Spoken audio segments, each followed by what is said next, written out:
Keep your firearms safe. Learn about O'Fallon's new utility billing process and meet a local aspiring pop singer. Next on O'Fallon Matters.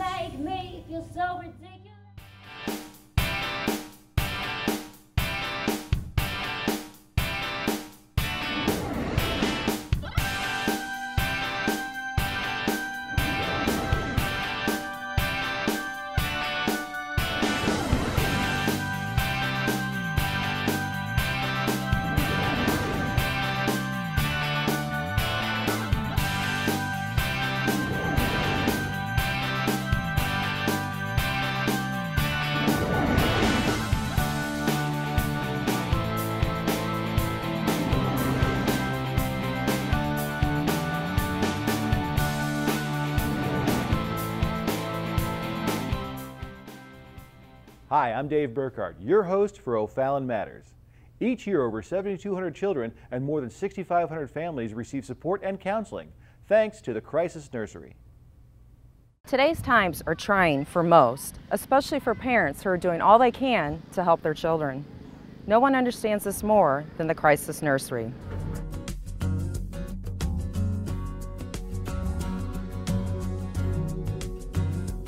The Crisis Nursery is an independent, not-for-profit agency funded by donations that provides short-term care for children from birth to age 12.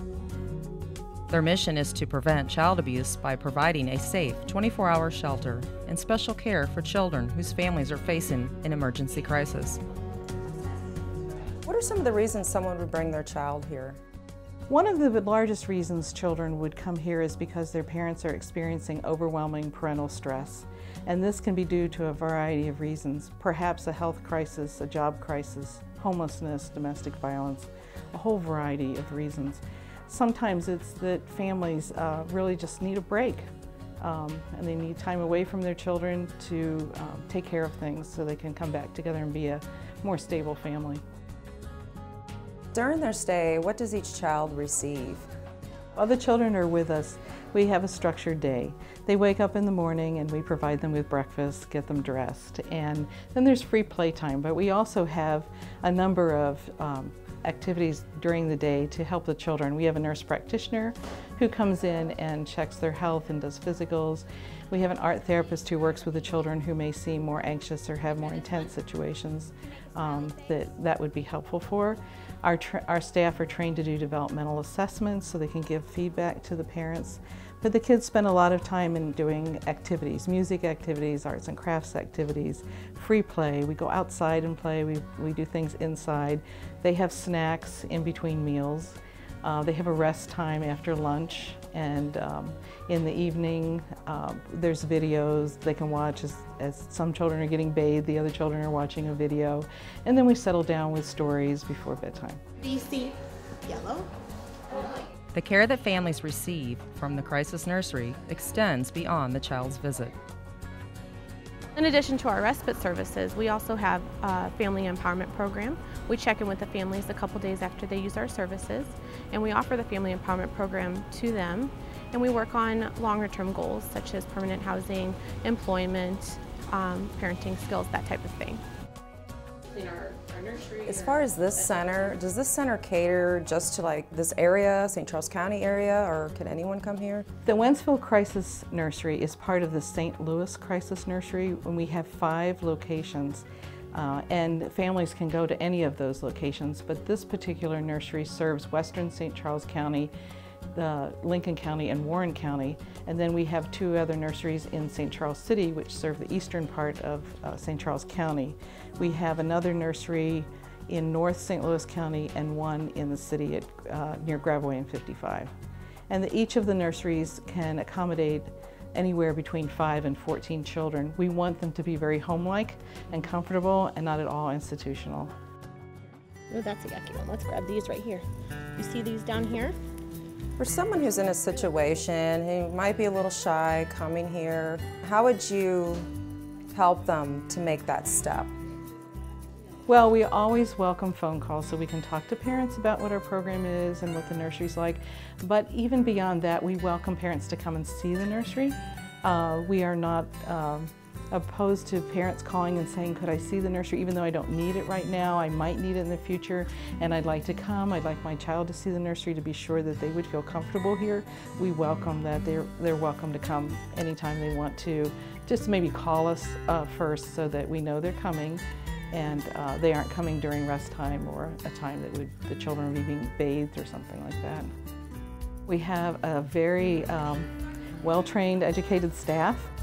We have 3 persons on our staff who have master's degrees in social work, and we have several who have bachelor's degrees and some who have lots of child care experience. So we have a variety of trained staff, and we do a lot of ongoing training. All of our staff have background checks and medical checks, so it's completely secure and safe for the children. It's a very safe place for them to be, and they have we have very well trained staff. If you're ever in need, please don't hesitate to contact the Crisis Nursery. They are there to help you every step of the way. For more information on the Crisis Nursery, please visit www.crisisnurserykids.org. For the 24-hour helpline, call 314-768-3201 or 314-338-2200. To contact the Wentzville location, call 636-887-3070. The O'Fallon Police Department wants to help keep your firearms safe and secure. The City of O'Fallon's Police Department is currently participating in Project Child Safe.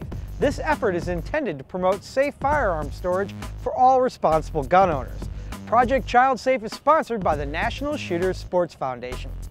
There's a lot of guns, personally owned firearms in homes, and you can pick up a newspaper, you can watch a news story, and you can see where a child curiously happened across a parent's firearm, not realizing it was loaded, not realizing how the firearm worked, and we have an accident and someone's hurt, possibly killed. So this project, Project Child Safe, is about locking those firearms up inside the home. And there are a range of courses out there at different, offered by different shops, companies, whatnot, private vendors, to teach people how to handle firearms safely. So what's the best way to keep your firearm locked up when it's not in use? There are trigger locks, there are the chain type locks that we're going to demonstrate today. There's also safes, there's lock boxes, there's combination lock boxes, key access lock boxes. There's a variety of products out there. All you have to do is look for them. For the firearms locks that we use, we give these out free to the general public. They're provided by Project Child Safe. On a revolver, you feed the lock through the barrel, blocks the cylinder from being used. You can't load around into it, close the cylinder, and then fire the weapon. I would recommend know your firearm, have a lock system that you're comfortable with, that fits your situation, whether it's home security needs, or for me, obviously my weapon in my house is part of my profession. Have a secure way to store that firearm so that it's not accessed by unauthorized users. We offer free gun locks to O'Fallon residents every single day. All they have to do is come to 100 North Main. They can stop in at the police records section and we'll give them a gun lock. If you would like more information on Project Child Safe, you can visit www.projectchildsafe.org, or you can go to www.o'fallon.mo.us/PD. O'Fallon has endured the recent recession quite well. One important reason is the work of our Economic Development Department.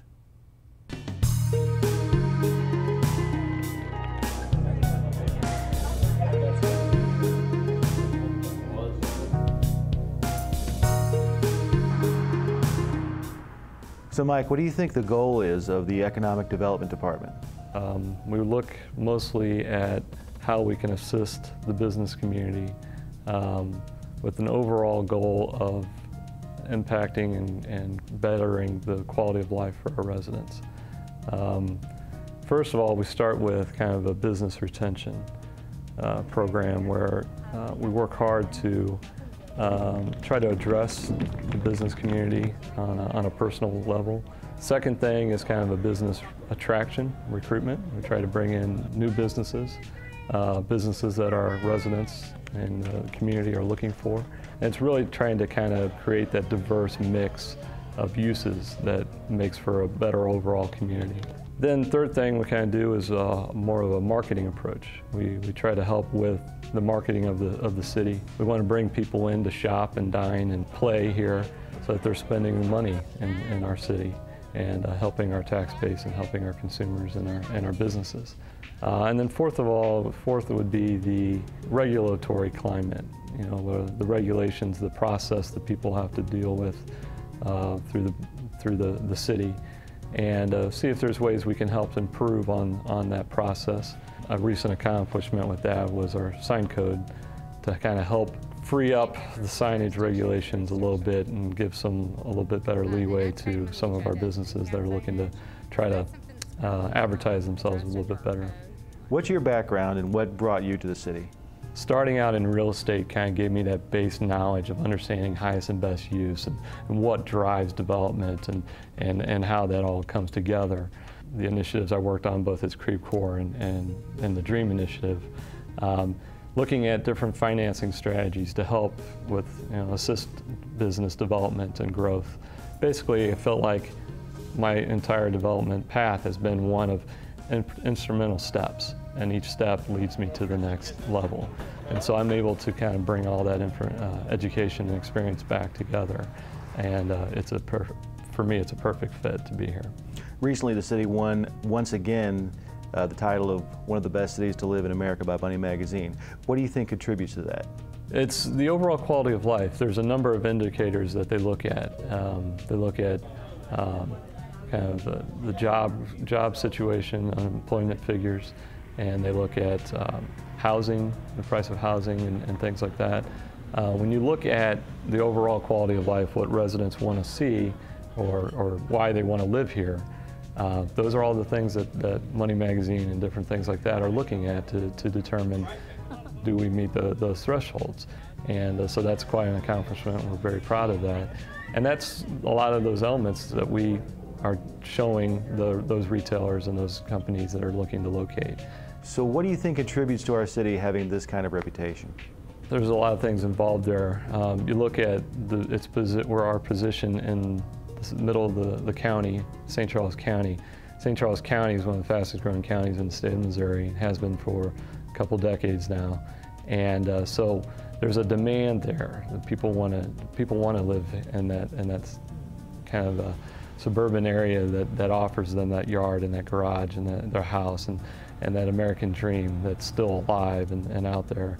So that on top of the diverse mix of uses that we provide, services and retail and restaurants and the job growth that's occurred, the Fortune 500 companies that are located here, and all that puts itself into a nice, neat package that makes O'Fallon stand out. It's kind of interesting because what we've been able to do is weather this national recession that's hit a lot of communities hard, and it's impacted us.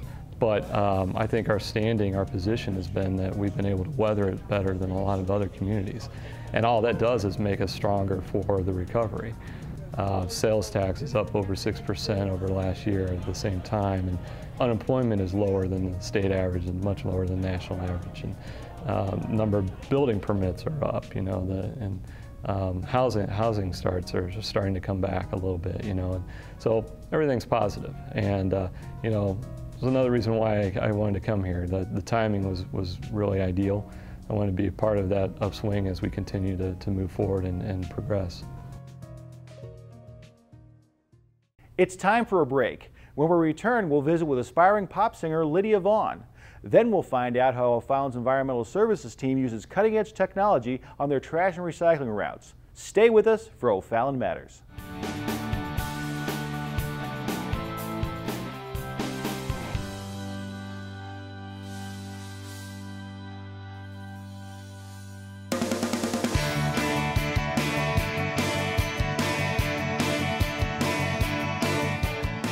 The city of O'Fallon is known as one of the top places to live in the country, and the safety of its citizens is a top priority for the O'Fallon Police Department. Our officers are thriving to keep our neighborhoods safe, and so can you. Help the O'Fallon Police keep your neighborhood protected by enrolling in the Neighborhood Watch program.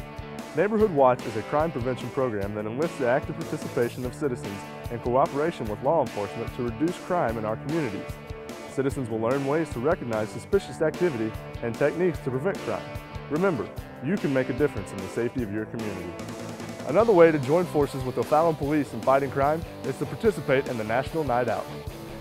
This event is about getting the community together with law enforcement for a night out against crime.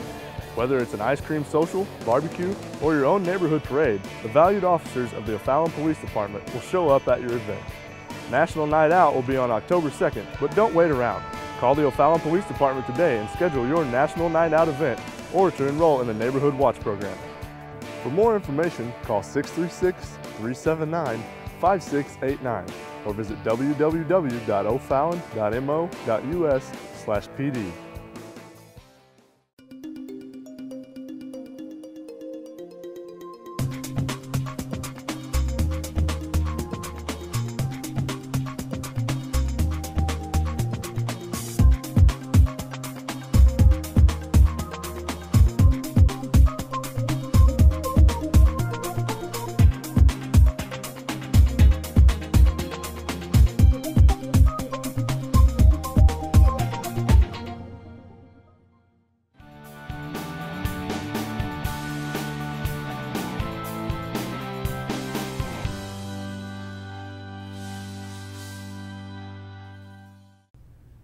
Welcome back. O'Fallon's utility billing process just got a whole lot easier. But there are some things residents need to know to make it work. In May of 2012, the City of O'Fallon merged all city utility bills into one convenient bill. Previously, water and sewer was billed monthly and trash was billed quarterly. We merged them so the resident would receive one bill, they could make one payment to the city, and they would have one phone number to call if they had questions on their billing. Bills are now sent out bi-monthly, which benefits the City of O'Fallon and its residents. We have cut down on the cost of printing and postage, and we have cross-trained our employees so they are able to answer questions for water, sewer, and trash. The City of O'Fallon offers several convenient ways for residents to pay their bill. Of course, the residents can still pay by check and mail it in. We have a P.O. box in St. Louis, and that address is on the bill. They can come to City Hall between 8 and 5 and make their payment, but all are paid here at City Hall, or you can pay online. You can pay by credit card, and you can log in, create a username, and you can see your account and your activity and pay your bill that way. Your bill is broken up by service. There will be a water charge, which is a metered charge, so you will see your usage. The sewer is a non-metered charge, but it is based off of your winter water usage, and that will change every year. In April, we will do sewer averaging based on your past winter usage. Trash is a non-metered charge. It's $11.48 a month, and then that is billed for 2 months. If you want any additional services like yard waste or an extra container, that will also be itemized on your bill. We've had a lot of questions that we've helped residents through, but it's gone very smoothly. The one thing we ask is everybody's account number change from an 8-digit to a 10-digit account number.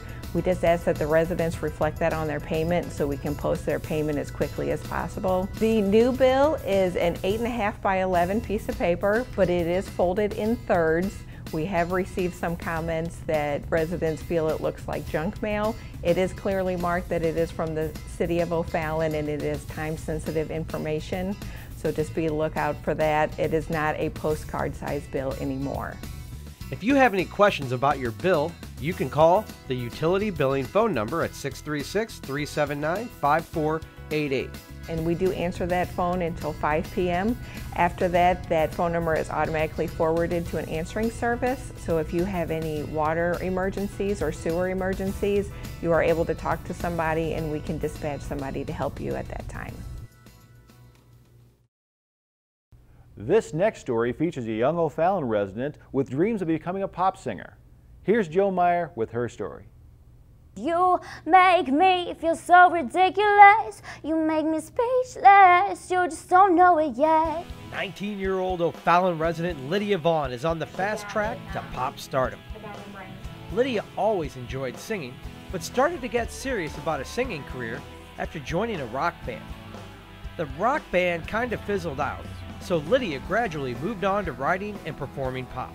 Lydia has performed on the KTVI2 morning show and has also spent time in Atlanta working with platinum recording producers. My first single is called Speechless. It's on iTunes. The video is on YouTube, and honestly, that song, we decided to go with that one just because out of all my songs in my catalog, it's one of the more like upbeat, poppy, fun. We just thought it would be a good, coming out the gate song to do, which it's the first music video I'd ever done. So going into it, we didn't exactly know what we were getting ourselves into, and it was an amazing experience. It really was. I learned so much from it, but it was hard. Like, it was hard work. Like, we had to get extras, we had to rent out of school, We literally filmed for like 54 hours. Like, it was intense. Lydia's music inspirations come directly from her heart. Honestly, that's kind of what my music is. It is just like life experiences. So, I mean, almost everything I experience in my life goes into a song, in some way or another, whether it's a song anyone's going to hear, or whether it's a song that no one else is going to hear. Music is just kind of how I express myself, so honestly, like, I take everything that I experience in life and put it into my music. Becoming a pop star is not that easy. It's been complicated. It's definitely making me a stronger person.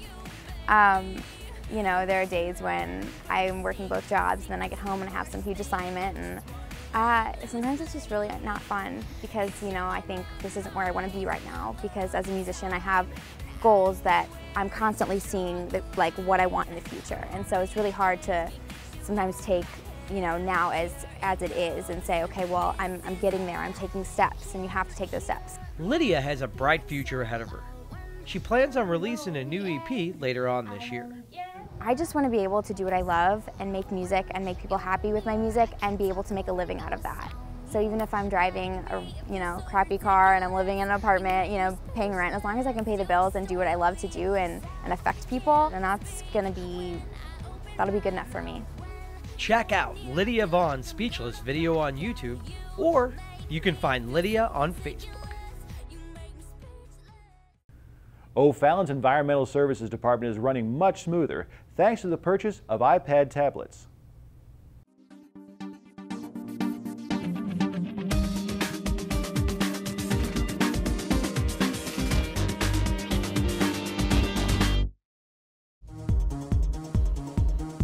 Service route operators for the O'Fallon Environmental Services Department have many responsibilities. Besides picking up waste, recycling, and yard waste, they have the task of knowing what services each resident is receiving. All this information is made available through the use of iPads. The iPads versus the smaller devices previously used provide a bigger screen and more information. The iPads allow us to record information in real time and also send information to the units. So they're live pretty much throughout the whole route of the truck, where the other devices that we had were disconnected as soon as they left the transfer station. The devices we had before were more like about the size of an iPhone, so the screen on those was a lot smaller and harder for the drivers to see. And plus they didn't have phone service attached to them, so we had to take them in and out of the trucks every night in order to get those units updated. The ones we have now, the drivers can actually enter problem locations, and if a cart is broken or if a trash can is actually needing to be replaced, they can record that on the map and it gets pushed back to our system here real time. We're going to look at improving those devices in the future by adding some information to their maps. They're also able to send and receive emails to each of the trucks now. We couldn't do that before with the other devices. So if a driver does miss a location or needs to go back and do something, they can just email them directly and get the information in their hands.